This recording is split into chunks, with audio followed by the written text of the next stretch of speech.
வணக்கம்.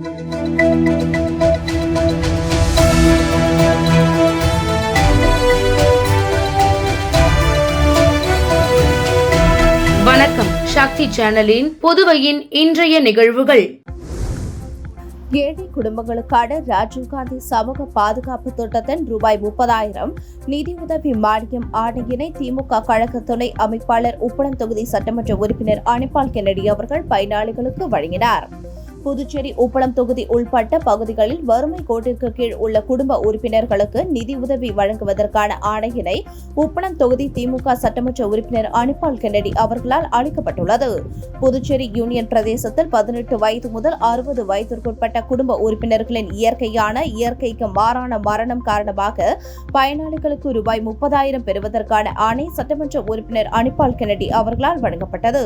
பயனாளிகளுக்கான நிதி உதவியானது ECS மூலம் புதுச்சேரி யூனியன் பிரதேசத்தில் உள்ள அந்தந்த தேசியமயமாக்கப்பட்ட திட்டமிடப்பட்ட வங்கிகளில் உள்ள பயனாளிகளால் பராமரிக்கப்படும் வங்கி கணக்குகளில் செலுத்தப்படும் என்று சட்டமன்ற உறுப்பினர் அனிபால் கென்னடி அவர்கள் பயனாளிகளுக்கு ஆணையினை அளிக்கும் போது தெரிவித்தார்.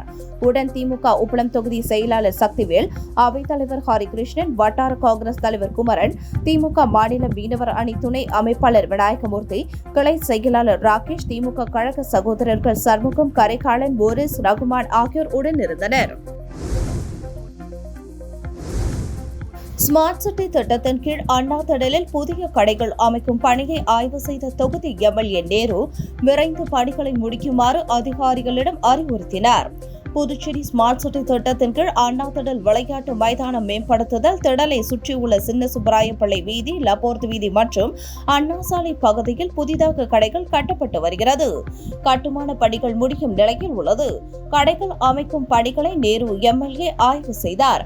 அப்பொழுது பணிகளை விரைந்து முடித்து திட்டமிட்டபடி முன்பு கடை நடத்தியவருக்கே மீண்டும் கடைகளை ஒப்படைக்க வேண்டும் என அதிகாரிகளை கேட்டுக்கொண்டார். ஆய்வின் போது நகராட்சி ஆணையர் கந்தசாமி, ஸ்மார்ட் சிட்டி திட்ட தொழில்நுட்ப அதிகாரி ரவிச்சந்திரன் உட்பட பலர் உடனிருந்தனர். இந்தியா கூட்டணி மட்டுமல்ல, எந்த கூட்டணி வந்தாலும் 2026 எடப்பாடியார் முதலமைச்சர் ஆவதை யாராலையும் தடுக்க முடியாது என புதுச்சேரி அதிமுக மாநில செயலாளர் அன்பழகன் சவால் விடுத்துள்ளார். தமிழக முன்னாள் முதல்வர் புரட்சி தலைவி அம்மாவின் 77வது பிறந்த நாளை முன்னிட்டு புதுச்சேரி மாநில அதிமுக மருத்துவ அணி சார்பில் இலவச பொது மருத்துவ முகாம் மருத்துவ அணி மாநில தலைவர் டாக்டர் பிரபாகரன் தலைமையில் வானரப்பேட்டை கஸ்தூரி மஹாலில் இன்று நடைபெற்றது. இந்நிகழ்ச்சியில் புதுச்சேரி மாநில அதிமுக செயலாளர் அன்பழகன் கலந்து கொண்டு இலவச பொது மருத்துவ முகாமினை தொடங்கி வைத்தார். இதன் பின்னர் செய்தியாளர்களிடம் பேசிய அவர், புதுச்சேரியில் இந்தியா கூட்டணிகள் உள்ள காங்கிரஸ், திமுக ஒருவரை ஒருவர் விமர்சனம் செய்து கொள்வது கபட நாடகம் என்றும், தேர்தல் நேரத்தில் இந்தியா கூட்டணியில் உள்ளவர்களை திமுக தலைவர் ஸ்டாலின் எதை கொடுத்து வாங்க முடியுமோ, எதை கொடுத்து இணைக்க முடியுமோ இணைத்துக் கொள்வார் என்று விமர்சித்தார்.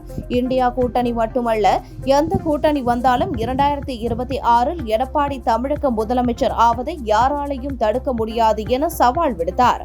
புதுச்சேரியில் வாக்களித்த மக்களை பற்றி கவலைப்படாத அரசு உள்ளது என்றும், தற்பொழுது பெருகி வரும் கொசு தொல்லையை சமாளிக்க முடியாமல் அரசு திணறி வருகிறது என குற்றம் சாட்டினார்.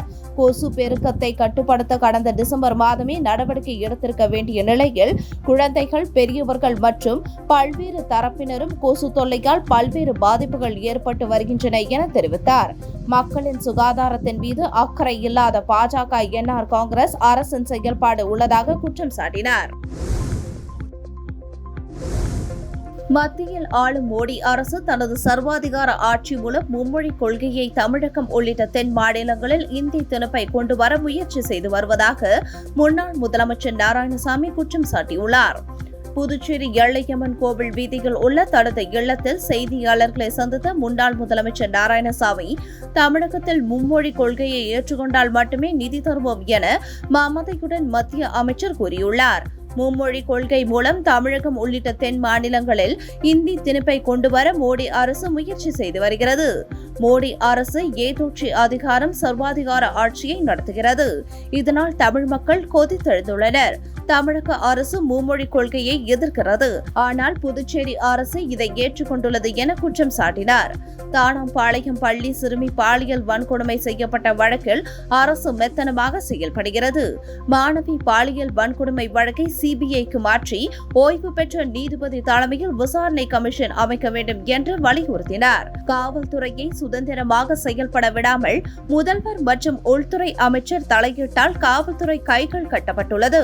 முதல்வர் மற்றும் உள்துறை அமைச்சரால் தான் புதுச்சேரியில் சட்டம் ஒழுங்கு சீர்கெட்டுள்ளது.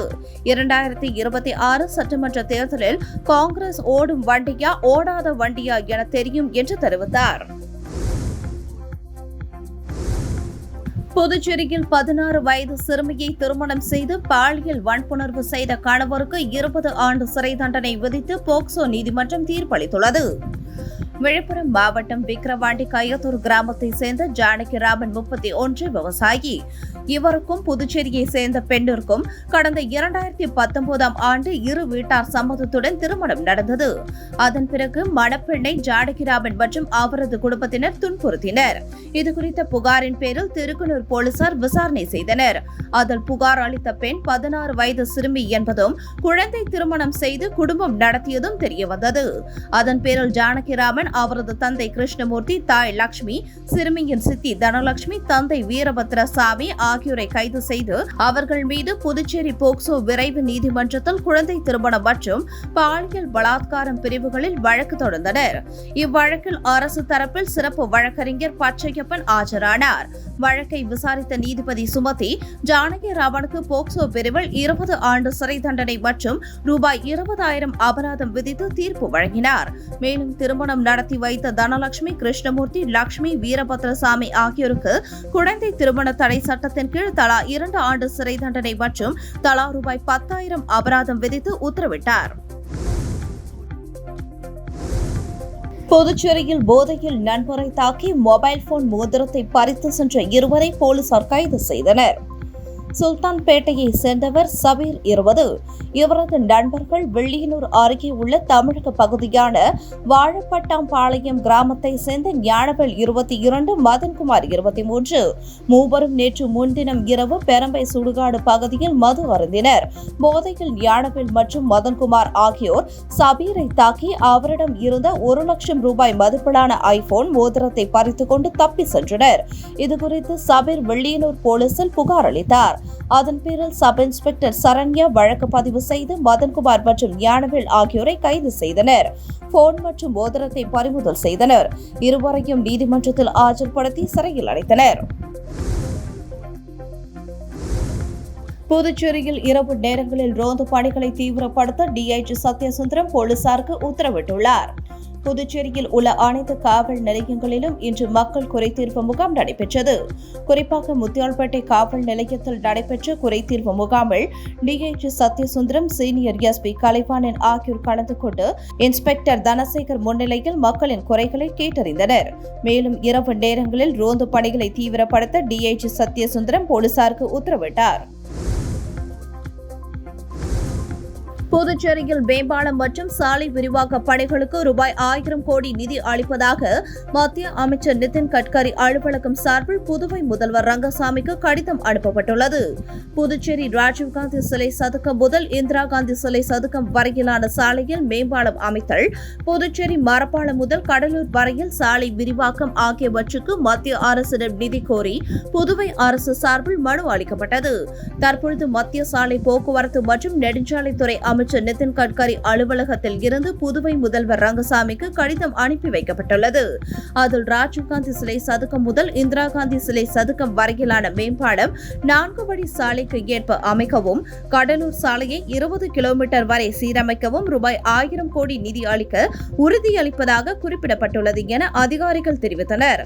மேம்பாலம் சாலை பணிகளை வரும் ஏப்ரலில் தொடங்கும் வகையில் நில ஆர்ஜிதம், ஒப்பந்தம் கோரல் உள்ளிட்டவற்றை முடிக்கவும் மத்திய அமைச்சகத்தால் அறிவுறுத்தப்பட்டுள்ளதாகவும் அதிகாரிகள் தெரிவித்தனர். புதுச்சேரியில் உள்ள பொது சேவை மையங்கள் வாயிலாக 172 அரசு துறைகள் சேவைகள் வழங்க முடிவு செய்யப்பட்டுள்ளது. முதற்கட்டமாக ரேஷன் கடைகள் உள்ளிட்ட 55 அரசு சேவைகள் வழங்க ஏற்பாடு செய்யப்பட்டுள்ளது. புதுச்சேரி மாநிலத்தில் பொது சேவை மையங்கள் ஆரம்பிக்கப்பட்ட போது 77 அரசு துறை சேவைகள் வழங்கப்படும் என அறிவிக்கப்பட்டது. இருப்பினும் பட்டா, புலம்பட நகல், வில்லங்கம், பிறப்பு, இறப்பு உள்ளிட்ட 5 சேவைகள் மட்டுமே வழங்கப்பட்டு வருகின்றன. இதனால் மீண்டும் அரசு துறைகளுக்கு பொதுமக்கள் நாடி செல்கின்றனர். கூட்டமும் பல்வேறு அரசு துறைகளில் அலைமோதுகிறது. இதன் காரணமாக புதுச்சேரியில் உள்ள பொது சேவை மையங்கள் வாயிலாக கூடுதலாக 172 அரசு துறைகள் சேவைகள் வழங்க முடிவு செய்யப்பட்டுள்ளது. முதற்கட்டமாக 55 அரசு சேவைகள் விரைவில் பொது சேவை மையங்கள் மூலமாக பொதுமக்களுக்கு வழங்க முடிவு செய்யப்பட்டுள்ளது. இதில் ரேஷன் கார்டு பெயர் நீக்கம், பெயர் சேர்த்தல் உள்ளிட்ட 9 சேவைகளும், சமூக நலத்துறையின் 2 சேவைகளுக்கான அனைத்து தணிக்கையும் முடிந்து தயாராக உள்ளது. மீதமுள்ள அரசு துறைகளில் சேவைகளை பொது சேவை மையங்கள் மூலமாக வழங்குவதற்கான பணிகள் தகவல் தொழில்நுட்ப துறை அனைத்து துறைகள் தொடர்பு கொண்டு முடுக்கிவிட்டுள்ளது. அனைத்து தற்காலிக பணியாளர்களை நிரந்தரமாக்க வேண்டும் உள்பட பல்வேறு கோரிக்கைகளை வலியுறுத்தி அகில இந்திய அனைத்து வங்கி ஊழியர்கள், அலுவலர்கள், தொழிற்சங்க கூட்டமைப்பினர் கண்டன ஆர்ப்பாட்டத்தில் ஈடுபட்டனர். அகில இந்திய அனைத்து வங்கி ஊழியர்கள், AIPEA அலுவலர்கள், தொழிற்சங்க கூட்டமைப்பு சார்பில் கண்டன ஆர்ப்பாட்டம் நடந்தது. காந்தி வீதியில் உள்ள இந்தியன் வங்கி கிளை அலுவலகம் முன் நடந்த ஆர்ப்பாட்டத்திற்கு UFPU கன்வீனர் முரளிதரன் தலைமை தாங்கினார். இந்தியன் வங்கி ஊழியர் சங்க செயலாளர் ரீனா வரவேற்றார். நிர்வாகிகள் ரவீந்திரன், ஹரி, பேங்க் ஆஃப் பரோடா ஊழியர் சங்க நிர்வாகி ஆனந்தவேலன் முன்னிலை வகித்தனர். பேங்க் ஆஃப் இந்தியா அகில இந்திய சம்மேளன துணைத் தலைவர் சந்திரசேகரன், SBI வங்கி அதிகாரிகள், சங்க நிர்வாகி ராஜதுரை ஆகியோர் கண்டன உரையாற்றினர். 100க்கும் மேற்பட்டோர் கலந்து கொண்ட ஆர்ப்பாட்டத்தில் வங்கிகளில் அனைத்து பிரிவு ஊழியர்கள், அலுவலர்கள் பணி நியமனம் மற்றும் அனைத்து தற்காலிக பணியாளர்களை நிரந்தரமாக்க வேண்டும், பொதுத்துறை வங்கிகளில் காலி பணியிடங்களை நிரப்ப வேண்டும் உள்பட பல்வேறு கோரிக்கைகள் வலியுறுத்தப்பட்டன. புதுச்சேரி தட்டாஞ்சாவடி எஸ்டேட் பிரதான சாலை மூடியதை கண்டித்து இந்திய கம்யூனிஸ்ட் கட்சி தலைமையில் பொதுமக்களின் சாலை மறியல் போராட்டம் நடைபெற்றது. புதுச்சேரி தட்டாஞ்சாவடி தொகுதியில் பிரதான சாலையாக பொதுமக்கள் பயன்படுத்தி வரும் தட்டாஞ்சாவடி எஸ்டேட் சாலை இருந்து வந்தது.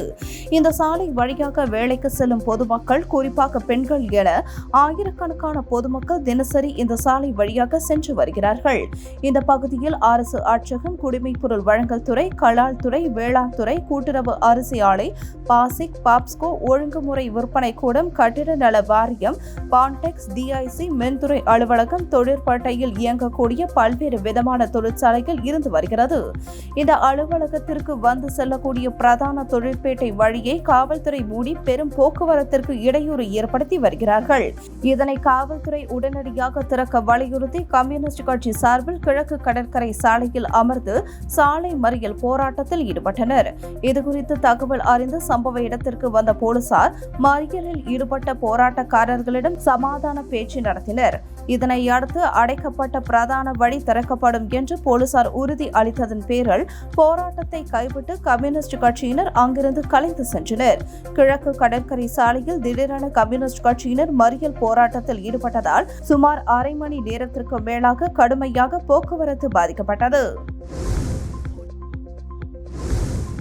அமெரிக்காவில் வாழும் இந்தியர்களை கை கால்கள் கட்டப்பட்டு குற்றவாளிகளாக்கப்பட்டு வெளியேற்றும் அமெரிக்கா டிரம்ப் நிர்வாகத்தை கண்டித்து அகில இந்திய சமாதான ஒருமைப்பாடு கழகம் புதுச்சேரி மாநில குழு சார்பில் கண்டன ஆர்ப்பாட்டம் நடைபெற்றது. அமெரிக்காவின் டிரம்ப் நிர்வாகத்தால் சட்டவிரோதமாக குடியேறியவர்கள் என்று பெயர் சூட்டப்பட்டு 12,000க்கும் மேற்பட்ட இந்தியர்களை நாடு கடத்தும் வேலையை அமெரிக்கா தொடங்கியுள்ளது. அதன்படி முதல் கட்டமாக பிப்ரவரி மாதம் 3ஆம் தேதி 103 இந்தியர்களும், பிப்ரவரி 14ஆம் தேதி 200க்கும் மேற்பட்ட இந்தியர்களும், பிப்ரவரி 16ஆம் தேதி 112 இந்தியர்களும் கை கால்கள் கட்டப்பட்டு குற்றவாளிகளாக்கப்பட்ட நிலையில் அமெரிக்கா வெளியேற்றியது. இதற்கு கண்டனம் தெரிவித்து அகில இந்திய சமாதான ஒருமைப்பாட்டு கழகம் புதுச்சேரி மாநில குழு சார்பில் கண்டன ஆர்ப்பாட்டம் ராஜா திரையரங்கம் அருகே நடைபெற்றது. ஒருமைப்பாட்டு கழகம் தலைவர் முன்னாள் சட்டமன்ற உறுப்பினர் நாரா கலைநாதன் தலைமையில் நடைபெற்ற கண்டன ஆர்ப்பாட்டத்தில் அகில இந்திய சமாதான ஒருமைப்பாட்டு கழக புதுச்சேரி மாநில குழுவை சேர்ந்த சுமார் 100க்கும் மேற்பட்டோர் கலந்து கொண்டு கோரிக்கைகளை வலியுறுத்தி கண்டன கோஷங்களை எழுப்பினார்கள். ஏசியன் போட்டோ அண்ட் வீடியோகிராஃபர்ஸ் நலசங்கம் மற்றும் சோனி நிறுவனம் இணைந்து நடத்திய ஒருநாள் வீடியோ மற்றும் போட்டோகிராஃபர் பயிற்சி கலந்து கொண்டனர். Puducherry Asian photo and videographers நல சங்கமும் மற்றும் சோனி நிறுவனமும் இணைந்து நடத்திய போட்டோ வீடியோ பயிற்சி வகுப்பை இன்று காலை 10 மணி முதல் 3 மணி வரை நடைபெற்றது. பயிற்சி வகுப்பில் South India videographer Mustafa Kamal Basha கலந்து கொண்டு பயிற்சி அளித்தார். இதில் 75க்கும் மேற்பட்ட போட்டோ மற்றும் வீடியோகிராஃபர்கள் கலந்து கொண்டனர். சோனி பயிற்சி வகுப்பில் கலந்து கொண்ட தலைவர் மாரிமுத்து, செயலாளர் ரஞ்சித் என்கின்ற ராஜ்குமார், பொருளாளர் பிலிப் மற்றும் துணைத் தலைவர்கள், இணை செயலாளர்கள், செயற்குழு உறுப்பினர்கள், பொதுஜன தொடர்பாளர்கள் மற்றும் உறுப்பினர்கள் கலந்து கொண்டார்கள். இத்துடன் சக்தி சேனலின் புதுவையின் இன்றைய நிகழ்வுகள் முடிவடைகின்றன. வணக்கம். உங்கள் சக்தி சேனலின் புதுவையின் அன்றாட நிகழ்வுகளை உடனுக்குடன் தெரிந்து கொள்ள சக்தி சேனல் புதுச்சேரி யூடியூப் சேனலை சப்ஸ்கிரைப் செய்து கொள்ளுங்கள். மறக்காமல் பெல் பட்டனையும் கிளிக் பண்ணுங்க, ஷேர் பண்ணுங்க, லைக் பண்ணுங்க. உங்கள் சக்தி சேனல்.